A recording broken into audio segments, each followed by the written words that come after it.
ఏది అయినా ట్రై చెయ్యి ఆచి చికెన్ మసాలా. ఆచి చికెన్ మసాలా. ఖమ్మం జిల్లా వెలుగుమట్లలో ఉద్రిక్తత నెలకొంది. భూదాన్ భూముల్లో అక్రమాల తొలగింపుతో అక్కడ హై టెన్షన్ నెలకొంది.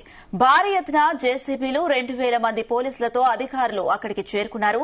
దీంతో స్థానికులు కర్రలు కారంతో పోలీసులను అడ్డుకునేందుకు సిద్దమయ్యారు. ఇల్లు కూల్చవద్దంటూ స్థానికులు ఆందోళన చేపట్టారు. 2013 నుంచి వెలుగుమట్లలో నివాసముంటున్నామని స్థానికులు వాపోయారు. తమకు అన్యాయం చేస్తే ఊరుకోమని హెచ్చరించారు. మొత్తం భూదాన్ భూమి 31 ఎకరాలు కేటాయించారు. మిగిలిన భూమిని కబ్జా చేస్తారన్న నేపంతో మొత్తం తొలగిస్తున్నారు. ఇక ప్రైవేట్ రియల్టర్లకు ప్రభుత్వం కొమ్ము కాస్తున్నదని స్థానికులు ఆరోపిస్తున్నారు. స్థానికులు పోలీసుల మోహరింపుతో తీవ్ర ఉద్రిక్తత నెలకొంది.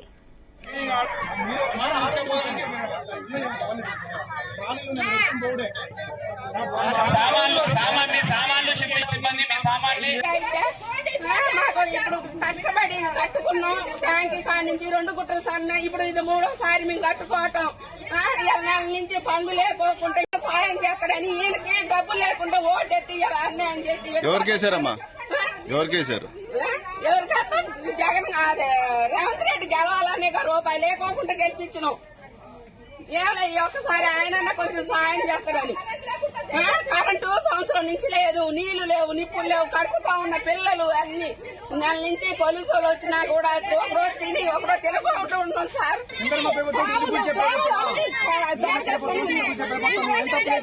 ముందుగా చెప్తే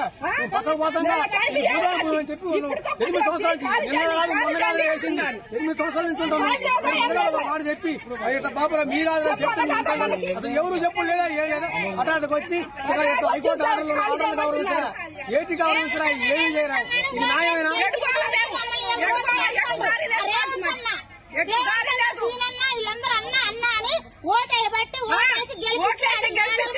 మిద్దల మీద కూర్చోబెడితే తీసుకొచ్చాను మమ్మల్ని.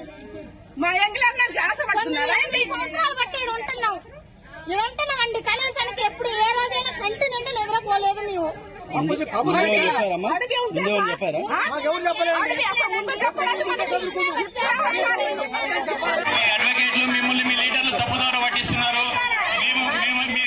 ఖమ్మం జిల్లా వెలుగుమట్లలో ఉద్రిక్తత నెలకొంది. భూదాన్ భూముల్లో ఆక్రమణల తొలగింపుతో అక్కడ హైటెన్షన్ నెలకొంది. ప్రస్తుతం ఇదే అంశానికి సంబంధించి మరిన్ని అప్డేట్స్ మా ప్రతినిధి యాకేష్ అందిస్తారు.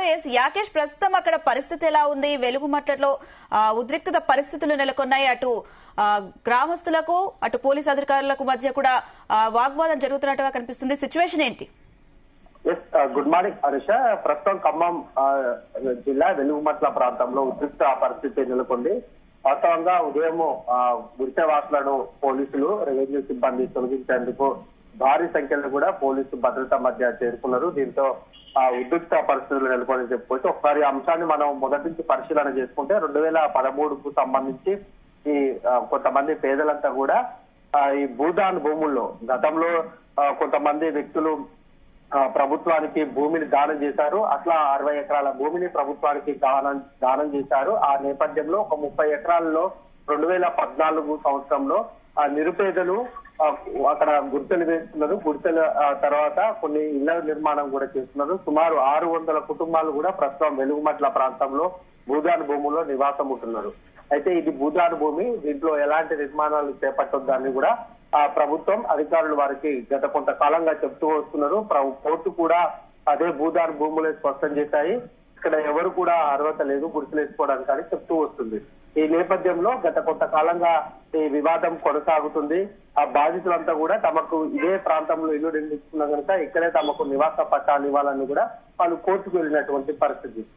అయితే ఈ వివాదం నడుస్తుండగానే ఈ భూములను ఖాళీ చేయాలని గతంలో కూడా అధికారులు ప్రయత్నం చేశారు. అప్పుడు సేమ్ ఇలాంటి పరిస్థితి ఉంటే స్థానికుల వ్యతిరేకతను అర్థం చేసుకున్నటువంటి అధికారులు వెనుకకు దగ్గారు. ప్రస్తుతం కోర్టు ఆర్డరు నెల రోజుల క్రిందట ఈ భూములను ఖాళీ చేయాలంటూ కూడా ఆ కోర్టు ఆర్డర్ ఇచ్చింది. ఆ నోటీసులను కూడా స్థానికులకు ఇచ్చారనేది అధికారులు చెప్తున్నారు. ఆ నేపథ్యంలోనే నోటీసులు ఇచ్చి నెల రోజులైనా కూడా ఎవరు స్పందించకపోయినటువంటి నేపథ్యంలో ఇది భూదాన్ భూములు గవర్నమెంట్ ఆధీనంలో ఉన్నాయి, ఎలాంటి పట్టాలు ఇక్కడ లేనందున నివాసాలను ఖాళీ చేయాలని అధికారులు చెప్పారు. నోటీసులు స్పందించకపోయినటువంటి క్రమంలో ఆ పెద్ద ఎత్తున పోలీసులు రెవెన్యూ అధికారులు ఉదయం పూటనే అక్కడికి చేరుకొని అక్కడ వేసినటువంటి గుడిసెలను లేకుంటే నిర్మాణాలన్నింటినీ కూడా కూల్చివేసి మొత్తం వాటిని కూడా ఖాళీ చేసేటువంటి కార్యక్రమం చేపట్టారు. దీంతో ఒక్కసారిగా ఏం జరుగుతుందో అర్థం కాని స్థానికులంతా కూడా అధికారులను పోలీసులను అడ్డుకున్నారు. దీంతో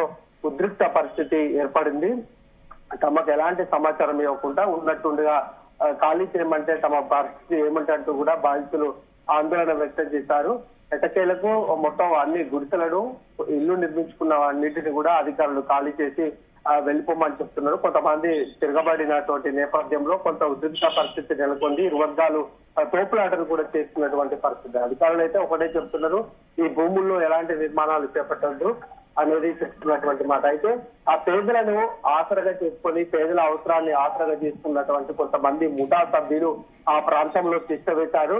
మొదటి నుంచి పేదలకు ఇలాంటి ఆలోచన లేకున్నప్పటికీ కూడా ఒక ముఠా సభ్యులు ఏర్పడి ఓ కమ్యూనిస్టు పార్టీకి సంబంధించినటువంటి వ్యక్తులు వాళ్ళ పేరు చెప్పుకొని ఒక ముఠా ఒక 10-15 మంది ముఠా అక్కడ ఏర్పడి ఒక్కో ఫ్లాట్ 60 నుంచి 70 గజాల లోపు ఇళ్ల స్థలాలను ఫ్లాట్లుగా విభజించి పూర్తి స్థాయిలో ఇంటి పట్టాలు తయారు చేశారు.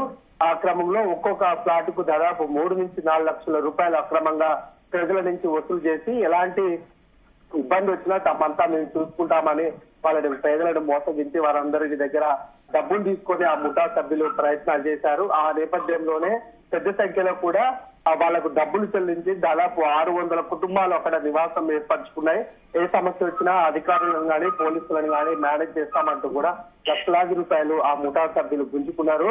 వారి ఆధ్వర్యంలోనే ఈ కార్యక్రమం జరిగింది. అధికారులు వాళ్ళని హెచ్చరించినప్పటికీ కూడా వాళ్ళు ఏమాత్రం పట్టించుకోకుండా పేదలను రెచ్చగొట్టి అక్కడ ఇల్లు నిర్మించుకునే విధంగా కూడా ప్లాన్ చేశారనే ఆరోపణలు వస్తున్నాయి. ఇప్పుడు బాధితులంతా కూడా వారి మీద కూడా ఆవేదన వ్యక్తం చేస్తున్నారు. నోటీసులు కూడా అక్కడ ఉన్నటువంటి ఆ ముఠా సభ్యులకే అధికారులు ఇచ్చినటువంటి నేపథ్యంలో ఆ ముఠా సభ్యులు కూడా బాధితులకు సంబంధించి ఆ నోటీసులు ఇట్లా వచ్చాయి ఖాళీ చేయాలని ఒక్క మాట కూడా చెప్పనటువంటి సందర్భం. అందుకనే వాళ్లకు ఎలాంటి నోటీసులు అందలేదు. ఈ నేపథ్యంలోనే పోలీసులు వెళ్ళినప్పుడు వాళ్ళతో పెద్ద ఎత్తున కూడా ఘర్షణ జరిగింది. ఇంకా ప్రస్తుతం కూడా ఇల్లు కూల్చివేసి మొత్తం ఖాళీ చేస్తున్నటువంటి పరిస్థితి అయితే చోటు చేసుకుంది. ప్రస్తుతం ఆ ప్రాంతంలోకి కనీసం మీడియాను కూడా అనుమతించని పరిస్థితి. ఆ తర్వాతకి కొంత వాగ్వాదం తర్వాతకి కొంత సడలింపు మీడియాకి ఇచ్చినప్పటికీ కూడా ఆ అధికారులు మాత్రం వాళ్ళ లక్ష్యాన్ని పూర్తి చేయడం కోసం ఇంకా బాధితులను ఖాళీ చేపిస్తున్నటువంటి పరిస్థితి కనిపిస్తా ఉంది. ప్రస్తుతం ఈ 60 ఎకరాల్లో 30 ఎకరాలకు సంబంధించి బాధితులు ఇల్లు నిర్మించుకున్నారు. మరొక 30 ఎకరాలు కూడా భూదాన్ భూమి గవర్నమెంట్ కు సంబంధించిన భూమి ఉంది కనుక ఆ భూమికి సంబంధించి పెద్ద పెద్ద కంపెనీలు అక్కడ వెళ్ళడానికి అవకాశం ఉన్నది. ప్రభుత్వం ఈ భూమిని కూడా ఇతర ప్రైవేట్ కంపెనీలకు ఇచ్చి దీన్ని డెవలప్మెంట్ చేయాలని భావిస్తా ఉంది. కార్పొరేట్ సంస్థలకు కట్టబెట్టే ప్రయత్నంలో భాగంగానే ఈ పేదల భూములను గుంజుకుంటుందని అక్కడ స్థానికులు కూడా ఆరోపిస్తున్నటువంటి పరిస్థితి. ఖమ్మం కలెక్టరేట్ కు రాకేష్ అయితే ఈ ఆక్రమణల తొలగింపుతో 600 కుటుంబాలకు కూడా సంబంధించి కూడా రోడ్డున పడే అవకాశం ఉంది. 600 కుటుంబాలకు సంబంధించి ఏదైనా ప్రత్యామ్నాయం చూపించే అవకాశం ఉందా? వారికి ఏదైనా హామీ ఇస్తున్నారా అధికారులు? మొదటి నుంచి కూడా అధికారులు ఒకటే చెప్తున్నారు, ఎలాంటి అక్రమాలు చేసి స్థలాన్ని ఆక్రమించుకోవద్దు, ఇల్లు నిర్మించుకోవద్దు అని చెప్పినప్పటికీ కూడా ఫస్ట్ గుర్తులు ఇస్తున్నారు. దాని తర్వాతకి ఆ రేకుల షెడ్డులు నిర్మాణం చేస్తున్నారు. ఇప్పుడు ప్రస్తుతం బౌల అంతస్తులు కూడా నిర్మించుకొని నివాసం ఉంటున్నటువంటి పరిస్థితి. అయితే ఖమ్మం నగరంలో ఇల్లులు ఉన్న వాళ్ళు, ఇతర పట్టణాల్లో గ్రామాల్లో ఇల్లులు ఉన్న వాళ్ళంతా కూడా గవర్నమెంట్ భూమి కదా తమకు వస్తుంది, సరే ఒక 60-70 గజాలు ఉంటుందన్న ఉద్దేశంతో చాలా మంది కూడా ఇంతకు ముందు మనకు చెప్పినటువంటి ముఠా సభ్యులకు 2 నుంచి 3 లక్షల రూపాయలు కూడా చెల్లించి వాళ్ళ దగ్గర కొనుగోలు చేశారు. ఆ ప్రస్తుతం ఒక 60 కుటుంబాలలో దాదాపు 200-250 కుటుంబాలు నిరుపేదలు ఉన్నారు. మిగతా వాళ్ళంతా కూడా ఇల్లులు ఉన్న వాళ్ళు, కొంత ఆర్థికంగా బలపడిన వాళ్ళు ఉన్నటువంటి నేపథ్యంలో ఆ ప్రస్తుతం వాళ్ళందరినీ కూడా ఖాళీ చేపిస్తున్నారు. ప్రభుత్వం అయితే వాళ్ళకి ఎలాంటి హామీ ఇవ్వట్లేదు. అయితే గతంలో ఈ ప్రాంతాన్ని ఖాళీ చేస్తే మరొక ప్రాంతంలో ఇంటి స్థలం ఇస్తాము అని చెప్పి ప్రభుత్వం చెప్పినప్పటికీ కూడా ఇప్పుడు ప్రస్తుతం అయితే అలాంటి చర్యలు ఏం తీసుకోవట్లేదు. పూర్తిగా భూదాన్ భూములను ఖాళీ చేసి ప్రభుత్వానికి హ్యాండ్ ఓవర్ చేయడమే తమ లక్ష్యం అంటూ కూడా అటు పోలీసు అధికారులు చెప్తున్నారు. అయితే ఈ ముఠా సభ్యులకు సంబంధించి వీళ్ళంతా కూడా వాళ్ళని రెచ్చగొట్టి అక్కడ నిర్మాణాలు చేయడం కోసం వీళ్ళకి కీలక పాత్ర అనేది తెలుస్తా ఉంది. ఇప్పుడు ప్రస్తుతం వాళ్ళు ఆ ప్రాంతంలో లేరు. అక్కడ ఫోన్ల ద్వారా అక్కడ ఉన్నటువంటి బాధితులను రెచ్చగొట్టి ఆ పోలీసుల మీద దాడులకు చేయడానికి కూడా ప్లాన్ చేస్తున్నట్టు తెలుస్తా ఉంది. ఆ నేపథ్యంలోనే ప్రస్తుతం ఘర్షణ వాతావరణం చోటు చేసుకుంటుంది.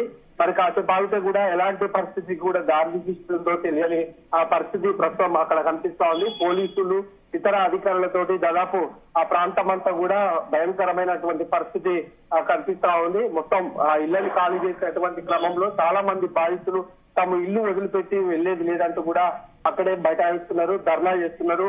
ఆ పోలీసుల మీద కూడా దాడికి ప్రయత్నం చేసే అవకాశం ఉన్నటువంటి నేపథ్యంలో వారంతా కూడా భారీ బందోబస్తు మధ్య రక్షణ కవచాలను తీసుకొని పోలీసులు వచ్చారు. ఎలాంటి ఘర్షణ వాతావరణం తలెత్తినా కూడా తట్టుకునే విధంగా పోలీసు యంత్రాంగం అయితే పూర్తి స్థాయిలో ఉంది. అయితే బాధితులకు సంబంధించి అక్కడే చుట్టుపక్కల ఖమ్మం కలెక్టరేట్ కు పక్కనే ఈ భూములు ఉన్నటువంటి నేపథ్యంలో ఆ ధరలు కూడా అమాంతం భూములకు ఉన్నాయి. ఈ క్రమంలో వాటిని ప్రభుత్వం స్వాధీనం తీసుకొని ఇతర ప్రైవేటు సంస్థలకు అప్పచెప్పాలని ప్లాన్ చేస్తా ఉంది. ఈ పద్ధతి కాకుండా ఎవరైతే నిరుపేదలు ఉన్నారో అర్హులు ఉన్నారో వాళ్ళకు మాత్రం నివాస పట్టాలు ఇవ్వాలని ప్రజలైతే ప్రధానంగా డిమాండ్ చేస్తున్నటువంటి పరిస్థితి ప్రస్తుతం కనిపిస్తుంది. Right Yakesh, thank you. Police సిబ్బంది అందరూ కూడా పైకి రావాలి. ఫస్ట్ పోలీస్ సిబ్బంది, మున్సిపల్ సిబ్బంది సామాన్ బయట పెట్టాలి. పికప్ టీమ్ అవన్నీ చేసుకోవాలి. Team one